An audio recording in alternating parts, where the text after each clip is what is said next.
हैं, आपसे पूछता जाता हूँ, आप बताते जाना जो भी आपको पता है। पहला क्वेश्चन सर इनमें हमारे, से वेरी इंपॉर्टेंट क्वेश्चंस आप कब इन मतलब इन दोनों पीडीएफ में से।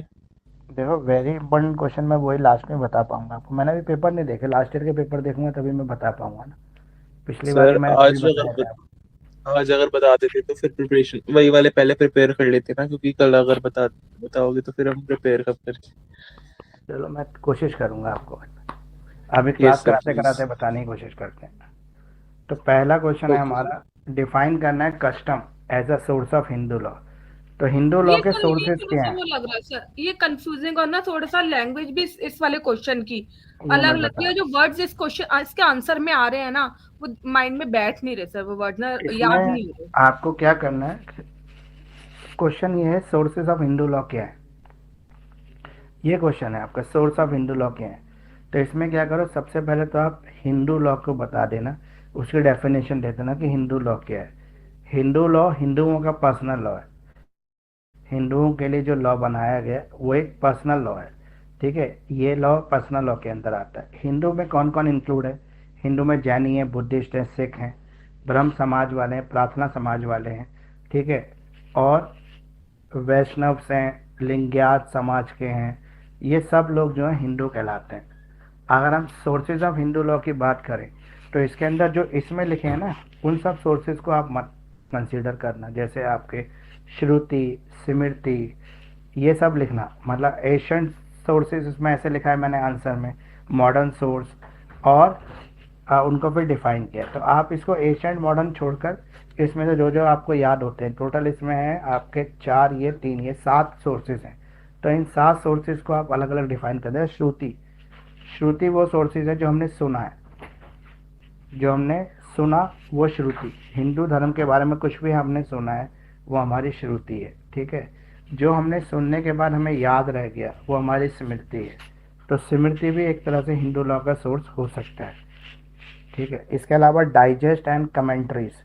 तो डाइजेस्ट एंड कमेंट्रीज की बात करें तो जो हमारे पुराने धर्म ग्रंथ हैं, उपनिषद हैं, ठीक है, पुराण होते हैं जैसे विष्णु पुराण, नारद पुराण, ये सब हमारे जो पुराने धर्म ग्रंथ हैं वो भी हमारे सोर्स है हिंदू लॉ के। इसके अलावा हमारे कस्टम्स जो है, कस्टम्स मतलब हमारे जो रीति रिवाज हैं जो हमने अपने बुजुर्गों से, बड़े लोगों से सीखा है। बस। ठीक है, वो हमारे कस्टम भी सोर्स ऑफ हिंदू लॉ है। इसमें ज़रूरी नहीं इसी का एक्सप्लेनेशन याद करना है आपको, आपको सिर्फ इसकी हेडिंग याद कर लो। टोटल हमारी हेडिंग्स चार और तीन सात हैं। इन सातों हेडिंग के ऊपर बेस करके आप तीन तीन चार चार लाइन एक्सप्लेनेशन लिख देना, पूरा आंसर तैयार हो जाएगा। Sources of Hindu law. फिर है आपका justice, equality and good consign. मतलब ये कहता है सबको न्याय मिलना चाहिए, सब समान रहने चाहिए कानून की नज़र में, और सबके साथ बराबर का निर्णय होना चाहिए। प्रीसीडेंट, प्रीसीडेंट होता है पुराने केस लॉ। जो पुराने हमारे केस लॉज हैं उन पर बेस कर कर भी हम नए फ्यूचर में डिसीजन देते हैं। जैसे सुप्रीम कोर्ट पुराने केसेस को रेफर करता है ना कि उसमें हमने ये डिसीजन दिया था, जैसे वकील लोग भी पुराने केस लॉज लगा देते हैं।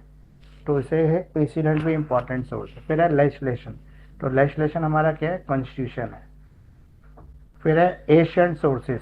अगर हम एशियंट सोर्सेज, सॉरी ये तो हो गया ना, एक एक करके बता दिया आपको। अब श्रुतिज क्या होती हैं ये बताइए। सर जो कई भी बातें होती हैं। जो नहीं हमने किस, सुनी है अपने हाँ हिंदू धर्म से कंसर्न सुनते आ रहे हैं, और उन्हें फॉलो करते भी हैं, हम लोग मानते भी हैं कि ऐसा है। बिल्कुल, सर तो इसके वो वेद आते हैं सर इनके। नहीं वेद नहीं आते श्रुति में।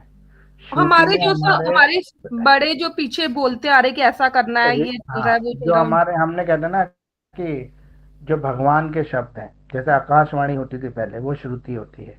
या हमारे जो सर ऋषि मुनि जो कहते थे, बोलिए।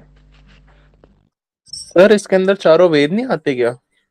वो कमेंट्रीज में आते हैं ना, वो नीचे जो अगला सोर्स है ओके सर। कमेंट्रीज, उसमें आती है। कमेंट्रीज है मतलब जो लिखा हुआ है वो कमेंट्रीज है। श्रुति मतलब सुनना। वेद को पढ़ते हैं, वेद, उपनिषद, पुराण, ये कमेंट्रीज और डाइजेस्ट है। रामायण, महाभारत, भगवत गीता, ये आपके डाइजेस्ट है। ठीक है, किताबें हैं, ये उसमें आएगा। तो श्रुति हो गया, फिर स्मृति हो गया। स्मृति क्या है, जो हमने सुना और जिसको हमने जो याद हमें रखा, याद रहा वो। सुनने के बाद जो हमें याद रख रहा। हाँ, कुछ कुछ बातें हमारे पूर्वजों को ऋषि मुनियों ने कही, और वो बातें वो स्मृति की तरह हमारे साथ चलती चली गई, जो हमें याद रही, जिसको हमने अपने जीवन में अपना लिया। ठीक है, और अगला क्या है, कमेंट्रीज एंड डाइजेस्ट।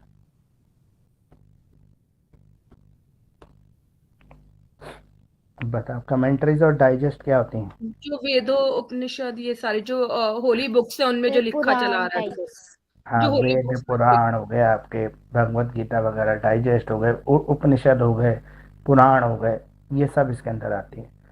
अब हम अगर मॉडर्न सोर्सेस में आ जाएं तो जस्टिस, गुड कंसाइंस और इक्वालिटी, ये क्या है? और सर ये कस्टम्स तो रीति रिवाज वगैरह हो गए ना। हाँ, कस्टम हो गए जो हमारे रीति रिवाज है।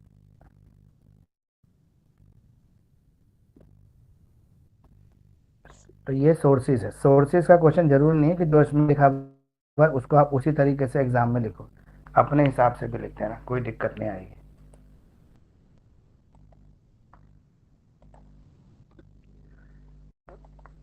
तो ये क्वेश्चन क्लियर है आपको, और फिर अगला क्वेश्चन पे चले जाते हैं हम इसको।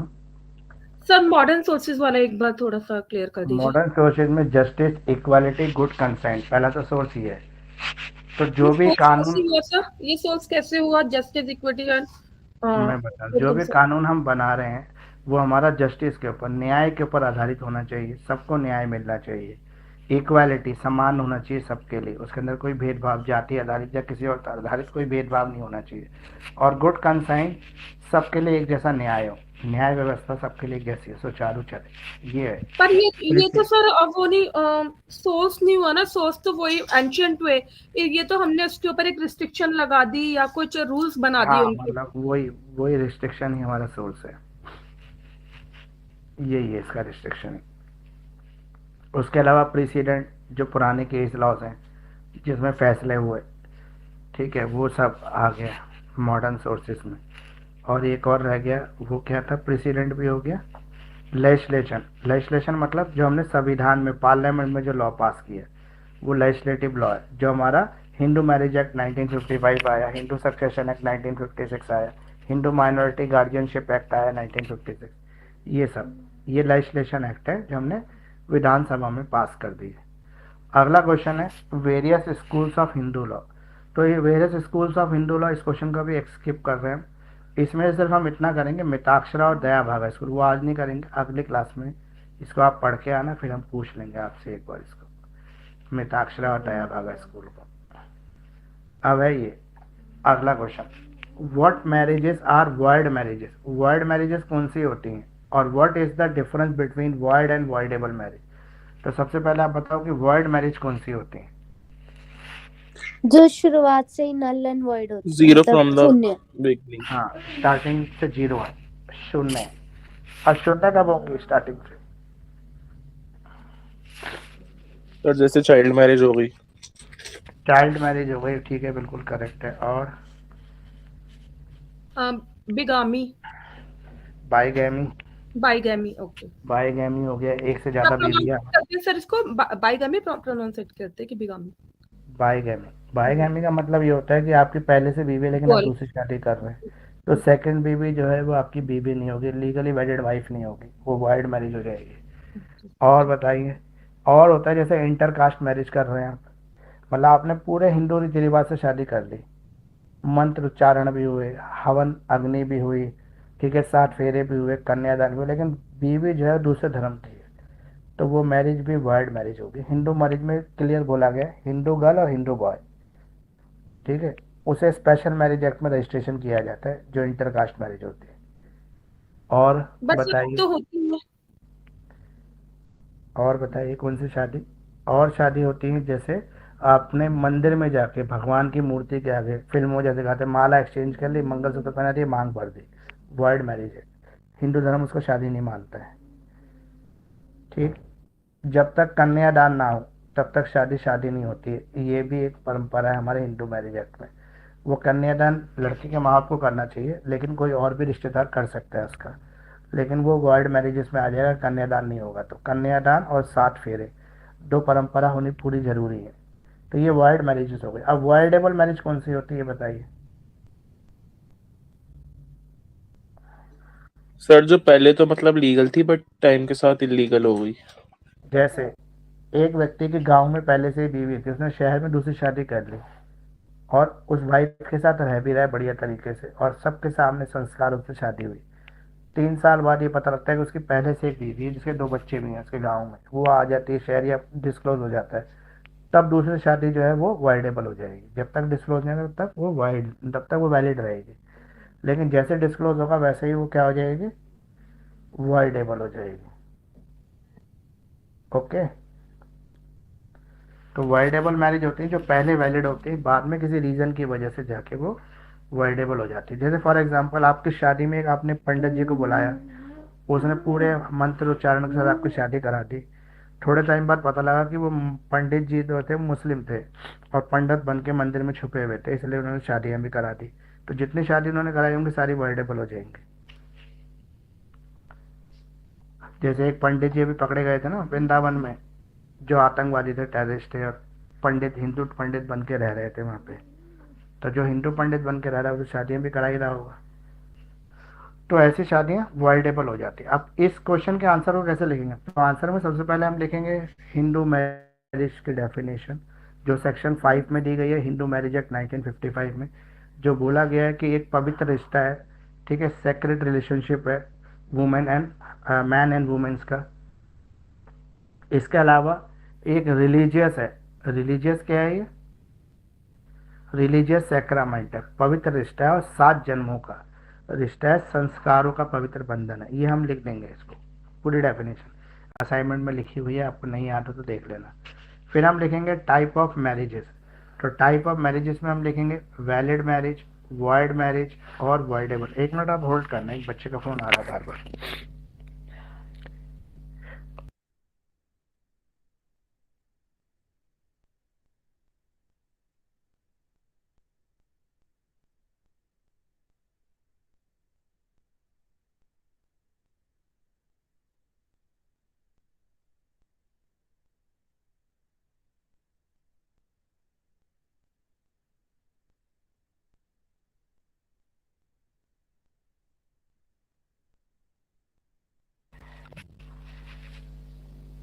वैलिड मैरिज, वॉइड मैरिज और वॉइडेबल मैरिज एक एक करके डिफाइन करेंगे। 3 तरह की टाइप्स ऑफ मैरिजेज है।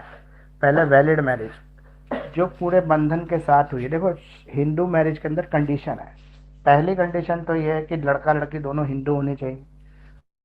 दूसरी कंडीशन ये है पूरे संस्कारों के साथ शादी होनी चाहिए, ऑल रिचुअल्स परफॉर्म होने चाहिए शादी में। जैसे खाना भी होना चाहिए सबके लिए, टेंट भी होना चाहिए, पंडित भी होने चाहिए, ठीक है, मंत्र उच्चारण भी होना चाहिए, पवित्र अग्नि भी होनी चाहिए और 7 फेरे भी होने चाहिए, कन्यादान भी होने चाहिए, सब कुछ होना चाहिए, तभी हिंदू मैरिज मैरिज कहलाएगी। वरना एक भी संस्कार पूरे नहीं हुए तो वैलिड मैरिज नहीं होगी। 2 चीज़ें हो गई, पूरे संस्कारों के साथ होनी चाहिए। तीसरे में आप लिखोगे 7 फेरे और फिर लिख दोगे आप कन्यादान की परंपरा होनी चाहिए, ठीक है। ये हो गई 3-4 चीज़ें जो आपने लिखी। दूसरा इसमें एक और प्रिंसिपल लिखोगे जो लेजिस्लेशन इसके अंदर डाल देता है कि लड़के की उम्र 21 साल और लड़की की उम्र 18 साल शादी के अंदर होनी चाहिए। The parties are not in the degree of prohibited relationship, ये जो शादी करने वाले लोग हैं ये प्रोहिबिटेड रिलेशनशिप में ना हो। अब ये प्रोहिबिटेड रिलेशनशिप का मतलब ये ब्रदर सिस्टर ना हो जो शादी करने वाले, मसेरे चचेरे भाई बहन ना हो, ठीक है, और सपिंडास ना हो, और वो जो था ना कौन सा ब्लड था, यूट्रीन ब्लड और फुल ब्लड रिलेशन में ना हो, तो शादी जो है वैलिड मैरिज हो जाएगी। अब वर्ल्ड मैरिज कब होती है, वर्ल्ड मैरिज जो शुरू से सुनने होती है, जैसे शादी प्रॉपर माइनर संस्कारों से ना हो पहली। दूसरा पहले हम हिंदू लिख देंगे फिर हम लेजिस्लेशन के लिख देंगे, तो माइनर बाद में लिखेंगे, पहले हम हिंदू संस्कारों के हिसाब से लिख देंगे। जैसे 7 फेरे ना हो, कन्यादान ना हो, प्रॉपर रिचुअल्स फॉलो ना हो, प्रॉपरली सोमलाइज ना हो शादी, तो वो वॉइड मैरिज हो जाती है। मैरिज बिटवीन क्लोज रिलेटिव, अगर क्लोज रिलेटिव आपस में शादी कर रहे हैं तो भी शादी क्या हो जाएगी, वाइड हो जाएगी। अंडर एज मतलब 18 साल से कम हो लड़की या लड़का 21 साल से कम हो तो शादी। बाईगैमी और पॉलीगेमियस मैरिज, ठीक है, बाईगैमी तो पता है कि एक वाइफ से रहते दूसरी वाइफ से शादी कर रहे हैं। पॉलीगेमियस क्या होता है, सर जब एक बीवी पति से शादी करती है एक से ज्यादा। हाँ, तो पॉलीगैमी जैसे वो वही हो जैसे हस्बैंड के लिए बाइगैमी है तो वाइफ के लिए polygamy. Homosexual marriages Hindu marriage में जो है वैलिड नहीं है, ये वॉइड मैरिजेस है। इसके लिए स्पेशल मैरिज एक्ट है, उसमें शादी होगी होमोसेक्सुअल्स की। ठीक है, मुस्लिम की शादी हिंदू से हो रही है तो वो वैलिड नहीं, चाहे लड़का मुस्लिम हो चाहे लड़की मुस्लिम हो, शादी होगी तो वो स्पेशल मैरिज एक्ट में आएगी। When will be the marriage be voidable, marriage कब वॉइडेबल होगी, वॉइडेबल मैरिज कब हो सकती है, अब वॉइड भी हो गया वैलिड भी हो गया वॉइडेबल आ गया। तो वॉइडेबल मैरिज वो होती है जो शादी के टाइम पे तो वैलिड मैरिज होती है लेकिन बाद में किसी वजह से वो नल हो जाती है, नलिटी हो जाती है मतलब वॉइड हो जाती है, तो इससे शादी को हम वॉइडेबल कहते हैं। इसमें या तो कोर्ट के डिसीजन की वजह से ऐसा हो सकता है या फिर कोई परफॉर्मेंस जो हुई होगी शादी के टाइम पे वो कस्टम को ठीक से सोमलाइज नहीं किया गया हो, जैसे 7 फेरे, जैसे पंडित जी जो शादी के मंत्रोच्चारण कर रहे हैं वो करेक्ट ना हो, बाद में पता लगे कि उसी के अंदर खोट था। या फिर हम ये कह सकते हैं कि कन्यादान की परंपरा पूरी ना हुई हो, या जो दोनों में से कोई एक हो वो पहले से शादीशुदा निकल जाए, पहले से पता ना हो, या फिर मेंटल डिसऑर्डर इंसेन पर्सन निकल जाए, घूंघट में पता नहीं लगा और बाद में जब घर आई बीवी तो खिलौनों के साथ खेलने लगी तो पता लगा ये तो दिमागी रूप से पागल है, तो ऐसी औरत से शायद शादी जो होगी वो वॉइडेबल हो जाएगी। ठीक है, सफरिंग फ्रॉम ट्रांसमिशनल डिसीज, अगर वाइफ को या हस्बैंड को पहले से एड्स है या कोई और ऐसी बीमारी जो छूने से या साथ रहने से फैलती है तो ऐसी शादी क्या हो जाएगी, वॉइडेबल हो जाएगी। या शादी के टाइम पे लड़की या लड़की पहले से प्रेग्नेंट है और बाद में डिस्क्लोज होता है कि वो पहले से प्रेग्नेंट है लेकिन वो भी प्रेग्नेंट जिससे वो उसका हस्बैंड से नहीं है, वो किसी और एक्स्ट्रा पर्सन से प्रेग्नेंट है, तो ये शादी वॉइडेबल हो जाएगी। लेकिन अगर वो लड़की अपने ही हस्बैंड से प्रेग्नेंट है तब वो शादी वॉइडेबल नहीं होगी, तब वो वैलिड ही मैरिज रहेगी क्योंकि वो असली बच्चे का बाप वही व्यक्ति जिससे शादी हुई है। एग्जाम में इसमें डिफरेंशिएशन भी लिखना आ सकता है आपको, वॉइड और वॉइडेबल मैरिजेस का। अब हमने 2-3 चीज़ें पढ़ ली, वैलिड मैरिज पढ़ ली, वैलिड मैरिज में कोई बच्चा पैदा होगा तो वो वैलिड ही होगा। ठीक है, जायज़ बच्चा तो जायज़ ही रहेगा ना, जायज़ शादी बच्चा भी जायज़। लेकिन अगर कोई शादी वॉइडेबल हो जाए जो पहले वैलिड थी और बाद में वॉइडेबल हो गई तो ऐसी शादी में अगर कोई बच्चा पैदा हो गया तो वो वैलिड होगा, जायज़ बच्चा होगा या नाजायज़ बच्चा होगा, जायज, लेजिटिमेट चाइल्ड होगा या इलेजिटिमेट चाइल्ड होगा। Legitimate, legitimate. अगर वो बच्चा उस सीक्रेट डिस्क्लोज होने से पहले हुआ है, वॉइडेबल होने से पहले हुआ है तो वो लेजिटिमेट होगा, उसके बाद पैदा हुआ है तो वो इलेजिटिमेट होगा, ये ध्यान रखना। ठीक है, अगला, अगर कोई सर अगर ऐसा जैसे उस मैरिज में अगर वाइफ अगर प्रेग्नेंट है तो और उसी के बीच में डिस्क्लोज हो गया तो वो लेजिटिमेट है, इलेजिटिमेट? लेजिटिमेट है, बच्चा पैदा होने का मतलब गर्भ में आ जाना ही बच्चा होता है ना। अगर मान लो वॉइड मैरिज है, भाई हमें पता नहीं था, मंदिर में शादी कर ली, हम साथ साथ रहने लगे, वाइफ यही मान रही थी कि मेरे हस्बैंड है और सब कुछ कर रहे थे हस्बैंड वाइफ में जो रिलेशन होते हैं, बाद में जाके किसी ने समझा दिया कि समझदार आदमी ने, भाई तुम्हारी शादी तो वैलिड नहीं है, वॉइड है। अब वो दोनों की शादी तो वॉइड हो गई, अब हस्बैंड को आज़ादी मिल गई, वो छोड़ के भाग गया, तो ऐसी बीवी के कोई बच्चा पैदा हो जाएगा तो वो लेजिटिमेट होगा या इलेजिटिमेट होगा?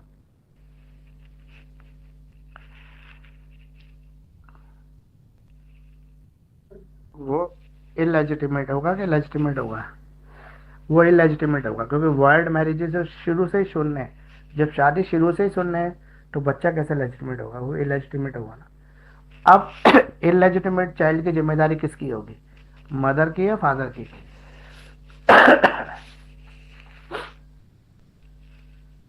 दोनों की।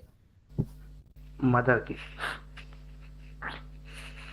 फादर की जिम्मेदारी, जब बच्चा छोटा होता है तो मदर की जिम्मेदारी कोर्ट पर आती है, लेकिन फादर उसके लिए कंपनसेट कर सकता है, मतलब पैसा दे सकता है।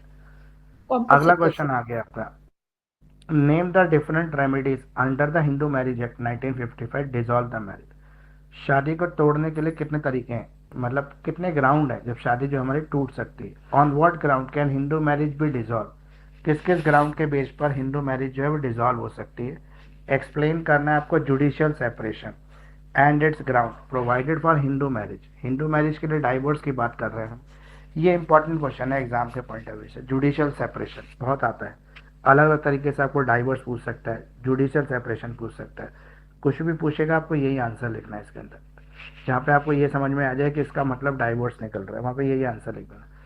तो डाइवोर्स जो है हिंदू मैरिज एक्ट 1955 में बताया गया है कि some provision given regarding a valid divorce, कुछ प्रोविजन है जो वैलिड डाइवोर्स के लिए जरूर, जैसे स्पाउस कैन गेट डाइवोर्स और appeal for dissolution of marriage in the court of law. सबसे पहले वो कोर्ट जा सकते हैं, कोर्ट में एप्लीकेशन दे सकते हैं, भाई हमें डाइवोर्स चाहिए, हम दोनों एक दूसरे के साथ नहीं रह सकते, या हस्बैंड कहेगा या वाइफ कहेगा। इसके ग्राउंड क्या होते हैं वो मैं भी धीरे धीरे आपको बताऊंगा। पहले हम ये समझ लेते हैं कि डाइवोर्स दो तरीके से हो सकता है। एक म्यूचुअल कंसेंट से, हस्बैंड और वाइफ दोनों ने ये सोच लिया कि भाई हम साथ नहीं रहेंगे, तो उनको कोर्ट में से एक डिग्री लेने के लिए जाना होता है, दोनों जाके अपने एफिडेविट सबमिट कर देते हैं, शादी विद इन द 6 मंथ या 3 मंथ टूट जाती है और दोनों सेपरेट अपनी अपनी लाइफ जीने लगते हैं, क्योंकि दोनों ही चाहते थे अलग रहना। लेकिन अगर दोनों में से एक ना चाहता हो तब केस बनता है, तो उसके लिए ग्राउंड ढूंढे जाते हैं कि हस्बैंड किस ग्राउंड पर डाइवोर्स मांगेगा या वाइफ किस ग्राउंड पर डाइवोर्स मांगेगी। और डाइवोर्स जो है हिंदू मैरिज में कोर्ट देता है। हमारे यहाँ पे मुस्लिम वाला चक्कर तो है नहीं, तलाक तलाक बोला और अलग होने शुरू हो गया, यानी कि किसी और की झंझट की जरूरत ही नहीं है। तो हमारे यहाँ पे तो भैया तलाक लेने के लिए कोर्ट जाना ही पड़ेगा ना। समाज वाला जो तलाक होता है वो चलता नहीं है हिंदू मैरिज में। Grounds of the divorce as per the Hindu marriage act, पहला ग्राउंड है अडल्ट्री। अब अडल्ट्री का मतलब होता है नाजायज संबंध बनाना। अब चाहे वाइफ बनाए चाहे हस्बैंड बनाए, जो बना रहा है दूसरा उसके बेस पर एडल्ट्री क्लेम कर सकता है, बोल सकता है कि भाई मेरा हस्बैंड जो है और औरतों से संबंध बनाता है, या उसने घर में एक रखेल ला के रख रखी है और वो मेरे सामने से संबंध बनाता है, तो मुझे एडल्ट्री नहीं चाहिए, तो मुझे ये पसंद नहीं। तो कॉन्सेप्ट ऑफ एडल्ट्री के बेसिस पर डाइवोर्स क्लेम किया जा सकता है।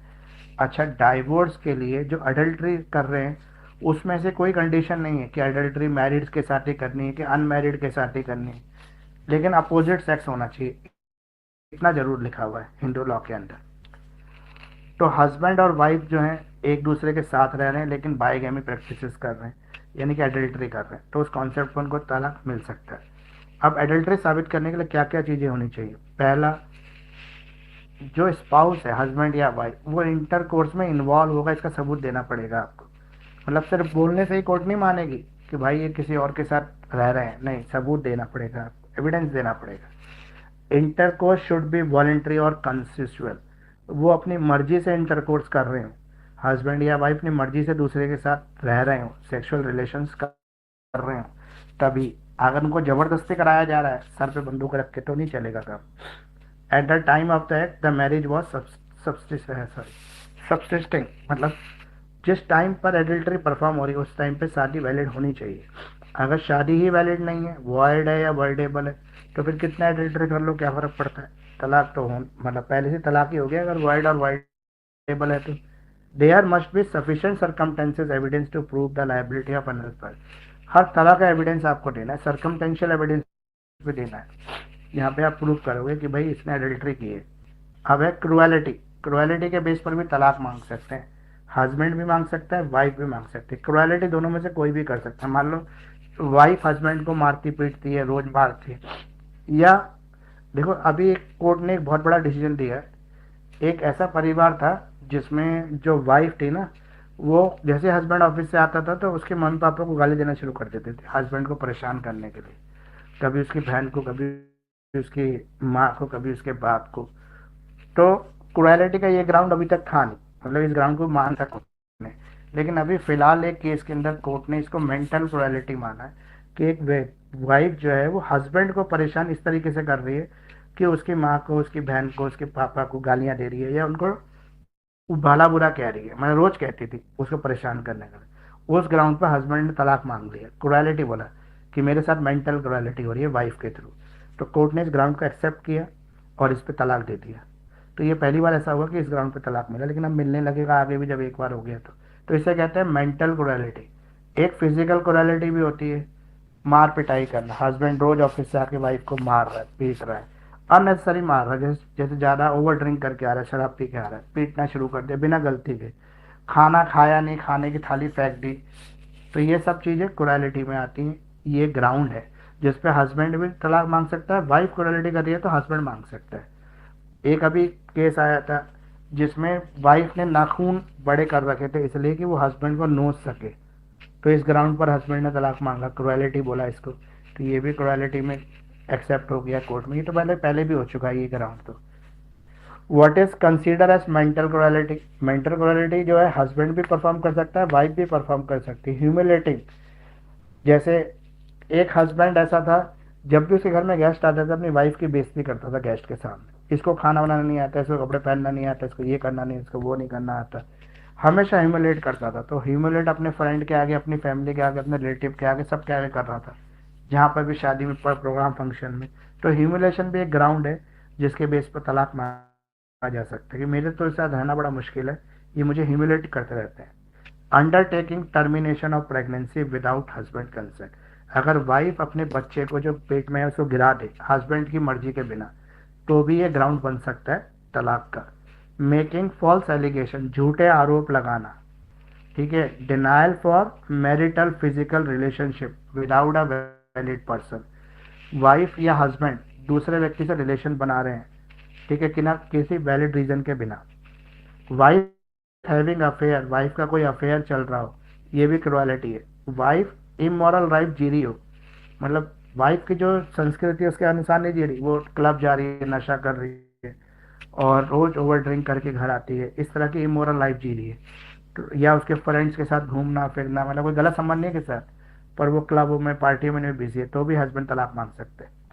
Consent demand for money, constant, लगातार पैसे की डिमांड कर रहा है हस्बैंड वाइफ से, या वाइफ रोज हस्बैंड से पीछे पड़ जाती है। सैलरी मान लो हस्बैंड की 20,000 है और 40,000 रुपये खर्चा है वाइफ का, और रोज परेशान करती है हस्बैंड को, तो हस्बैंड बेचारा कहाँ से पैसे लाएगा?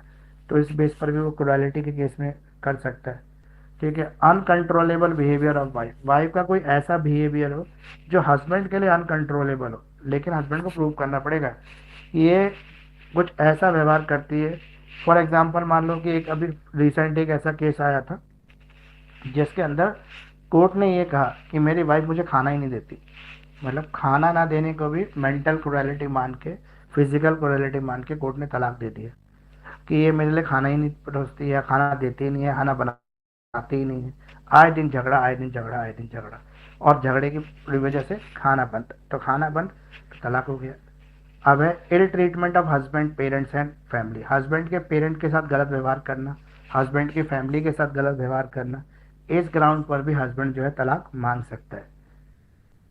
What consider as mental cruelty against the wife by the husband, अब वाइफ कौन सी क्वालिटी है जो हस्बैंड करता है वाइफ के प्रति, जैसे फॉल्स एक्यूजेशंस ऑफ एडिल्ट, झूठे आरोप लगाना बीवी के ऊपर कि तुम्हारे और लोगों के साथ संबंध है, दहेज का मांग करना, ठीक है।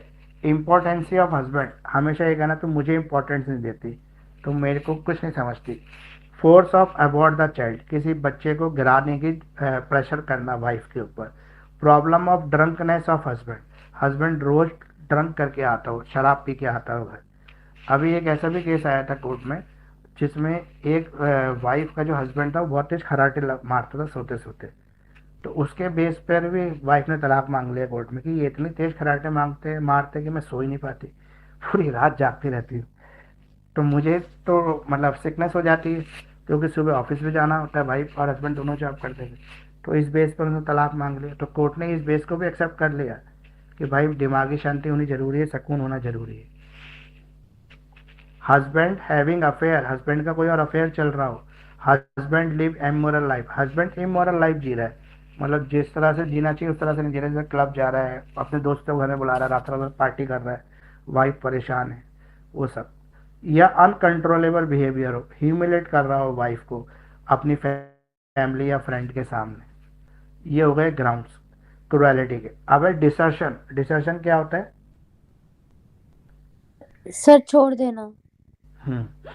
डिसर्शन का मतलब ये होता है भी तलाक नहीं हुआ है लेकिन हस्बैंड या वाइफ एक दूसरे को छोड़ के अलग रह रहे हैं, और अलग रहते रहते जब 2 साल गुजर जाते हैं और 2 साल के अंदर उनके बीच में कोई भी सेक्सुअल रिलेशंस, कोई भी इंटीमेशंस नहीं होता है, मिलना भी हो रहा है लेकिन रिलेशंस कोई मेंटेन नहीं, मतलब बहुत कम ही मिलना हो रहा है, रियली मिल रहे हैं, कोई रिलेशन नहीं है, तो उस कंडीशन में डिसर्शन के ग्राउंड पर हस्बैंड भी तलाक मांग सकता है, वाइफ भी तलाक मांग सकती है।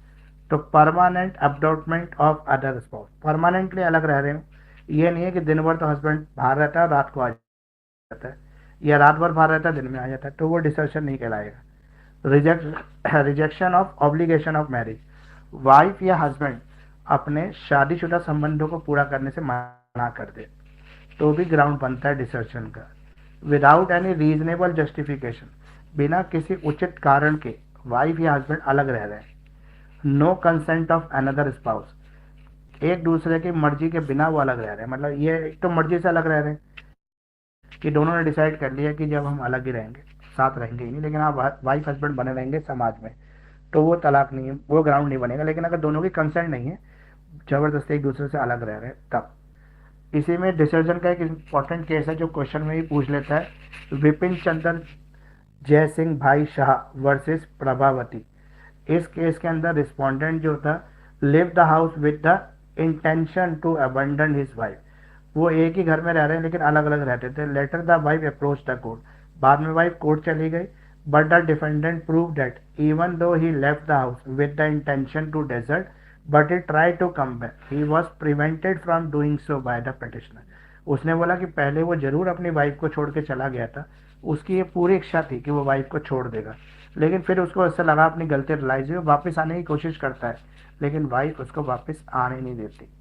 तो इस केस में डिसर्जन जो है डिफेंड है, मतलब लायबल फॉर डिसर्जन। तो इसलिए उन कोर्ट ने बोला कि अगर वो आना चाहता तो तुम नहीं आने दे रही थी, तब तो ये कोई डिसर्जन का ग्राउंड बनता नहीं। तो कोर्ट ने इस पर तलाक देने से मना कर दिया। कन्वर्जन, कन्वर्जन भी एक तलाक का ग्राउंड है। कन्वर्जन में कैसे तलाक मांग सकते हैं? जब रिलीजन चेंज कर ले, मान लो हिंदू वाइफ हिंदू हस्बैंड शादी हुई, हस्बैंड को पता नहीं एक दिन क्या हुआ वो क्रिश्चियन बन गए, वाइफ अभी भी हिंदू है, तो अब वाइफ की मर्जी है वो अपने क्रिश्चियन हस्बैंड के साथ रहे या ना रहे। अगर वो नहीं रहना चाहती तो सिंपल तलाक मिल जाएगा उसको फटाफट। क्यों? क्योंकि कन्वर्जन के बेस पर उसने शादी हिंदू से की थी, वो खुद हिंदू है और चाहती है हिंदू रहना, तो वो नहीं रहेगी। या वाइफ अपना धर्म चेंज कर ले, वाइफ मुस्लिम बन जाए, तो भी इंसैनिटी। इसका एग्जाम्पल हो सकता है जैसे धर्मेंद्र ने शादी की थी हेमा मालिनी से, तो मुस्लिम धर्म अपना लिया था, तो उसकी जो पहली वाइफ थी सनी देओल और बॉबी देओल की माँ, वो चाहती तो इस ग्राउंड पे तलाक मांग लेती धर्मेंद्र से, लेकिन वो तलाक मांगा नहीं। इंसैनिटी, इंसैनिटी का मतलब होता है दिमागी रूप से अनसाउंड माइंड होना, पागल होना, लुनेटिक होना, दौरे पड़ना, ये सब चीज़ें इंसैनिटी। इंसैनिटी को प्रूव करना पड़ेगा कोर्ट में, तभी इसका ग्राउंड मिलेगा। लेप्रोस्पेसी, लेप्रोस्पेसी मतलब इन्फेक्शियस डिसीज है, आपको छूने से, टच करने से, साथ रहने से कोई भी ऐसी डिसीज जो दूसरे में फैल सकती हो वो। वनरेबल डिसीज, वनरेबल डिसीज मतलब कम्युनिकेबल डिसीज है आपको, जैसे सेक्सुअली ट्रांसमिटेड डिसीज जिसमें आपको एड्स वगैरह आ जाता है, ये सब।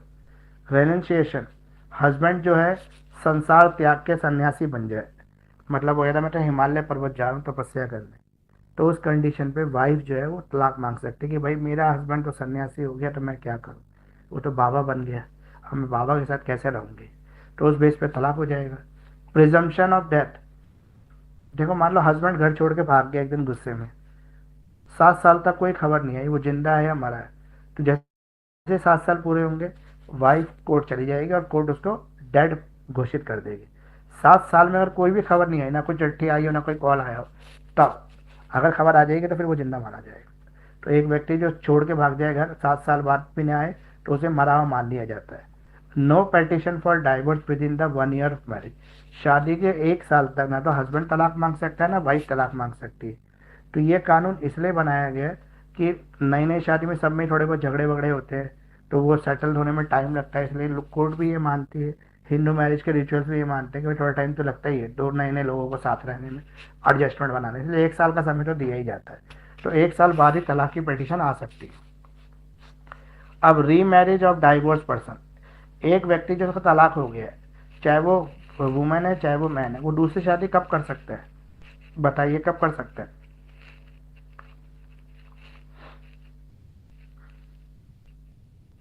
जब तलाक की डिक्री आ जाएगी, डिवोर्स जब हो, तलाक की डिक्री आ जाएगी, कोर्ट डिक्री दे देगा।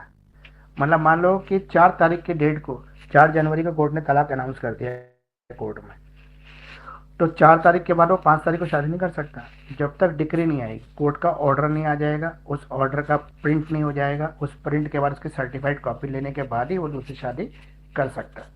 तो डिक्री आने तक दूसरी शादी करना अलाउड नहीं है। मान लो किसी का डाइवोर्स केस चल रहा है कोर्ट में, वो जाए मैं ये डाइवोर्स केस चल रहा है मैं तो शादी कर लूँगा दूसरी, नहीं होगा ऐसा।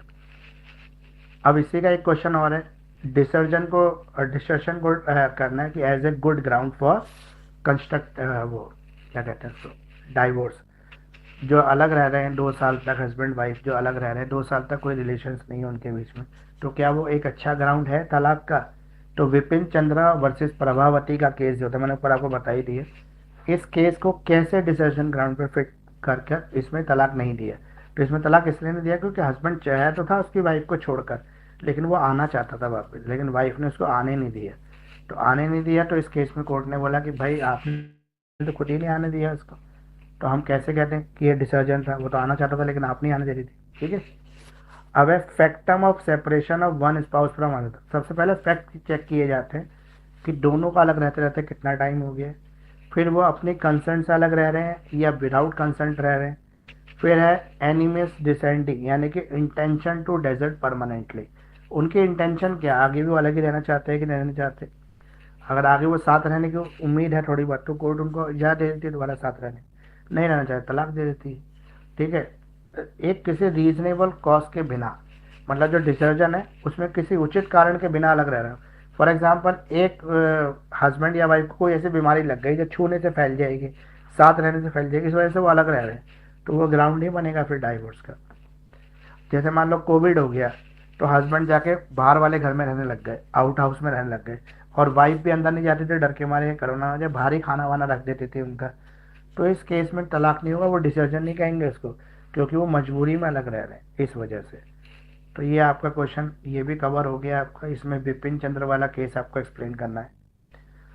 अब detail conceptions of Hindu marriage.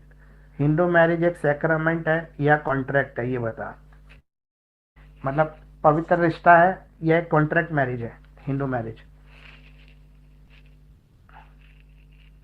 बताओ क्या है? हिंदू मैरिज एक कॉन्ट्रैक्ट है? No sir. फिर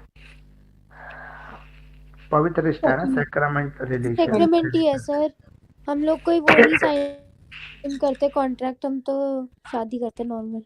हाँ, जैसे हिंदू निकाह लोग नामा मतलब। होता है मुस्लिमों में, तो निकाह नामा सर होता है मुस्लिम और contract क्रिश्चियन में कॉन्ट्रेक्चुअल मैरिज होती है ना। हम्म, तो यहाँ पर हिंदू मैरिज का सैक्रामेंट रिलेशंस बोला गया है, 7 जन्मों का रिश्ता बताया गया है। डेफिनेशन में हिंदू मैरिज में यही बताया गया कि हस्बैंड वाइफ दोनों हिंदू होने चाहिए, तभी हिंदू मैरिज वैलिड होती है, और सारी संस्कृति परंपराओं को पूरा करना चाहिए। इसमें सब कुछ लिखना, पूरी परंपराएं होनी चाहिए, 7 फेरे होने चाहिए, कन्यादान होना चाहिए। ठीक है, इवन जो है वो रिसेप्शन पार्टी भी यहाँ पे लिखा हुआ है कि ऐसे कुछ होनी चाहिए ताकि हम समाज को बताएं कि हमारी शादी हो रही है, मतलब ऐसा फंक्शन होना ज़रूरी है यहाँ पर, बिना फंक्शन के शादी वैलिड नहीं होगी। जब हम बताएं सबको कि हमारी शादी हो रही है तो वो फंक्शन ही है। जैसे मुस्लिमों में बोला गया कि वलीमा होना चाहिए, वलीमा का मतलब शादी के बाद ऐसी पार्टी थ्रो करनी चाहिए ताकि समाज को पता लगे कि आपकी शादी हो गई है, रिसेप्शन पार्टी वो। लेकिन हिंदुओं में ये बोला गया जब शादी हो रही होगी, फेरे हो रहे होंगे, तब समाज के कुछ लोग वहाँ पे शामिल, मतलब ऐसा फंक्शन होना चाहिए, जलसा होना चाहिए जिसमें कुछ लोग आए। खाने का मेंशन नहीं पर जलसे का मेंशन है, मतलब हिंदू मैरिज के अंदर। तो ये सब आपको लिखना पड़ेगा इसमें। फिर आपको एक चीज़ और लिखनी पड़ेगी, सेक्शन 5 जो हिंदू मैरिज की वैलिडिटी को बताता है, उसमें कुछ कंडीशंस हैं, condition for Hindu marriage. Hindu marriage के लिए कुछ कंडीशन है, जैसे दोनों पार्टियां जो होती चाहिए वो शादी के टाइम पे माइनर ना हो। ठीक है, माइनर ना हो का मतलब है वो मेजर हो, लड़का 21 साल और लड़की 18 साल हो, दोनों हिंदू ही होनी चाहिए, ये भी ज़रूरी है। दोनों अपनी कंसेंट देने चाहिए, मतलब दोनों मर्जी से शादी कर रहे हो, ये नहीं है कि माँ बाप ने ज़बरदस्ती मंडप पे बैठा दिया लड़की को, तुझे शादी करनी ही पड़ेगी, नहीं करेगी तो फिर देख ले हम मर जाएंगे, ऐसी धमकी दे दी, तो वो सब शादी वैलिड नहीं होगी। ठीक है, इसके अलावा पूरे जो संस्कार है वो होने चाहिए। तीसरा, प्रोहिबिटेड रिलेशनशिप नहीं होना चाहिए, जैसे कज़न सिस्टर ब्रदर नहीं होने चाहिए, यूनिटरी और फुल ब्लड रिलेशन नहीं होने चाहिए, सपिंडा रिलेशंस नहीं होने चाहिए। इस तरह से जो पार्टीज़ हैं वो मतलब क्या कहते हैं उसको, जो भी कंसेंट है वैलिड मैरिज के लिए सारे पूरे होने चाहिए। अब सेक्शन 7 जो है हिंदू मैरिज एक्ट का, वो कहता है सेरेमनी शादी से जुड़ी हुई कुछ सेरेमनीज हैं, उनको पूरा करना चाहिए। तो ये सेरेमनीज कौन सी मैंने आपको बता दी है। कहते हैं कस्टमरी राइट्स है, सेरेमनीज है जो पार्टी के साथ जो शादी के साथ जुड़ी हुई हैं। जैसे सब सप्तपदी, सप्तपदी मतलब 7 फेरे जो लड़का लड़की को लेने पड़ेंगे। इसके अलावा complete the binding when the 7 step is taken, शादी जब पूरी होगी जब 7 फेरे लिए जाएंगे तब। इसके अलावा पवित्र अग्नि होनी चाहिए, कन्यादान की परंपरा होनी चाहिए सब। अब क्या हिंदू मैरिज को एक कॉन्ट्रैक्ट मैरिज बोल सकते हैं? तो नहीं, हिंदू मैरिज एक कॉन्ट्रैक्ट मैरिज नहीं है, ये कॉन्ट्रैक्ट में सेक्रामेंटल मैरिज है, जहाँ पे कॉन्सेप्ट है कि हस्बैंड और वाइफ जो है ह्यूमन, और जो मैन और वुमेन है उनका 7 जन्मों का रिश्ता है, रिलेशनशिप ऑफ 7 लाइफ। ठीक है, जो 7 जन्मों का रिश्ता है, जो दोनों की फ्री कंसेंट से जुड़ता है, और दोनों शादी इसलिए करते हैं कि उनको हिंदू समाज को आगे बढ़ाना, हिंदू संस्कृति को प्रिजर्व करना, इसलिए शादी की जाती है। अब है what are the general provision. General provision क्या है? Succession under the Hindu succession act. अब हिंदू मैरिज तो आपका पूरा कंप्लीट हो गया, अब आ गया सक्सेशन। सक्सेशन किसे कहते हैं? वारिस, कौन किसका वारिस है। तो जनरल रूल क्या है सक्सेशन ऑफ प्रॉपर्टी के? हिंदुओं में प्रॉपर्टी का सक्सेशन कैसे होता है? तो अगर हम हिंदुओं में प्रॉपर्टी के सक्सेशन की बात कर रहे हैं तो यहाँ पे एक परंपरा है हमारे यहाँ पे मिताक्षरा और दया भागा, जहाँ पे ये बोलते हैं कि जो फैमिली, जॉइंट फैमिली में जो भी लोग रह रहे हैं उसकी जो भी प्रॉपर्टी है जॉइंट फैमिली, उसके सभी मेंबर हैं। इवन जो बच्चा भी पैदा हुआ है नहीं है माँ के गर्भ में, वो भी पैदा होने से पहले ही उस प्रॉपर्टी का हिस्सेदार है, अपनी जॉइंट फैमिली प्रॉपर्टी का। इसके अलावा हम कहें मुस्लिमों में अलग रूल है, यहाँ पर जो है लड़कियों के पास कोई प्रॉपर्टी राइट नहीं होता। हिंदुओं में जो है अभी रिसेंट जो एक्ट पास हुआ है 2005 के बाद, लड़कियों के पास भी प्रॉपर्टी राइट आ गया। अब लड़कियां भी अपने पेरेंट्स की प्रॉपर्टी में हिस्सा मांग सकती हैं। 2005 से पहले जो था लड़कियों के पास ये अधिकार था नहीं कि वो अपने पेरेंट्स की प्रॉपर्टी में हिस्सा मांग सके। ठीक है, अब लीगल हायर कौन होता है, किसका लीगल हायर कौन है, ये कैसे डिसाइड करेंगे? तो लीगल हायर के लिए हमारे क्लास ऑफ हायर्स है, क्लास 1, क्लास 2, क्लास 3, जो आपको पता होने चाहिए तीनों हायर्स कौन है।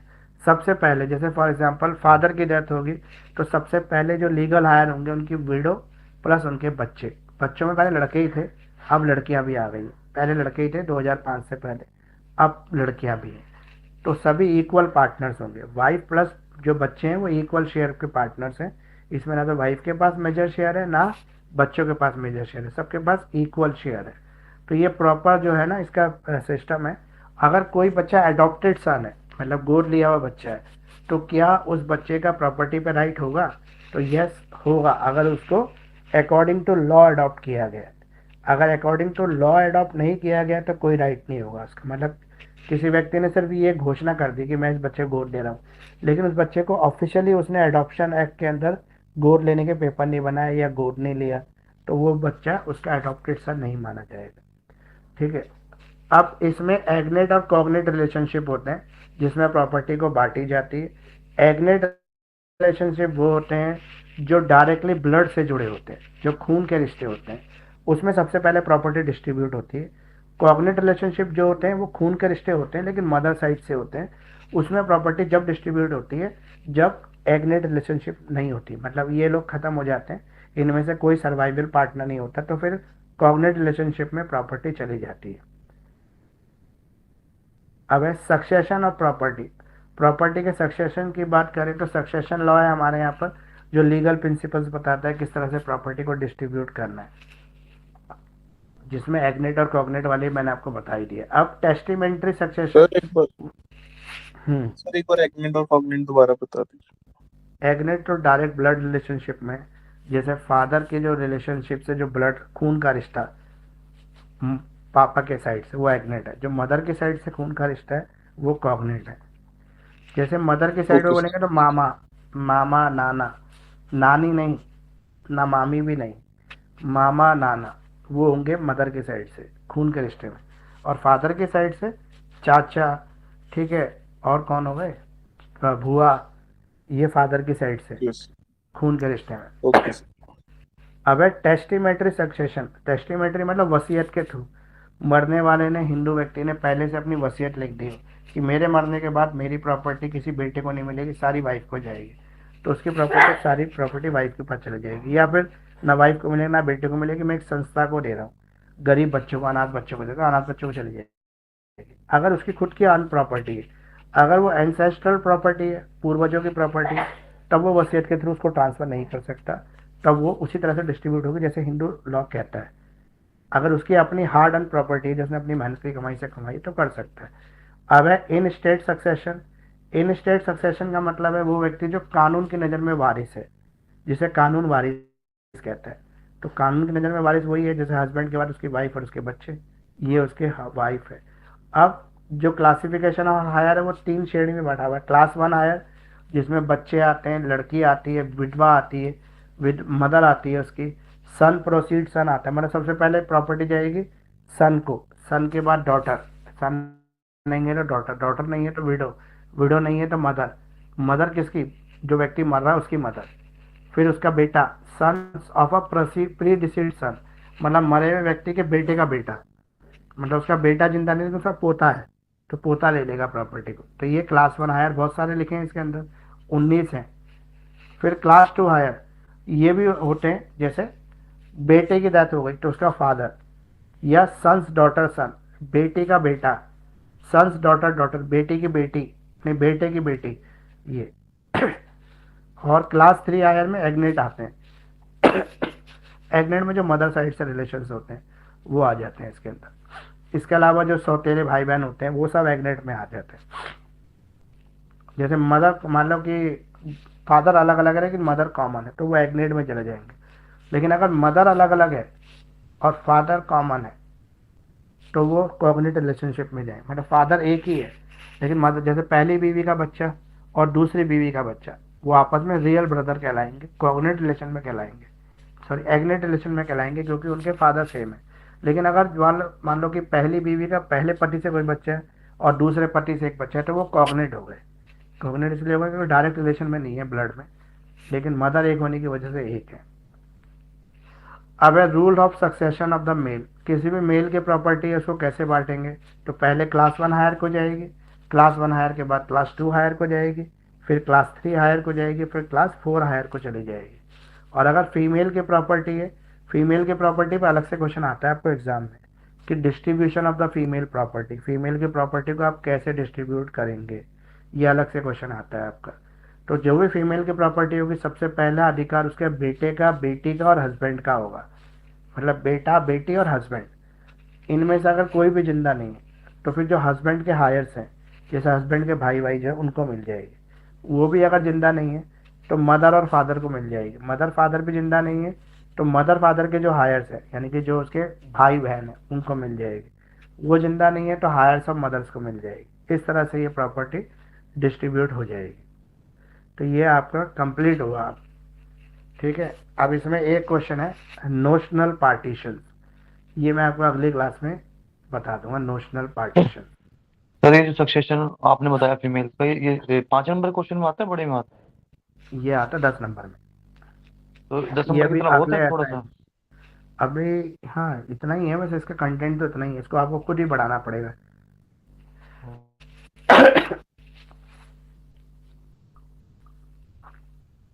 सर आपने ये क्लास रिकॉर्ड करी है ना? हाँ इसकी रिकॉर्डिंग है।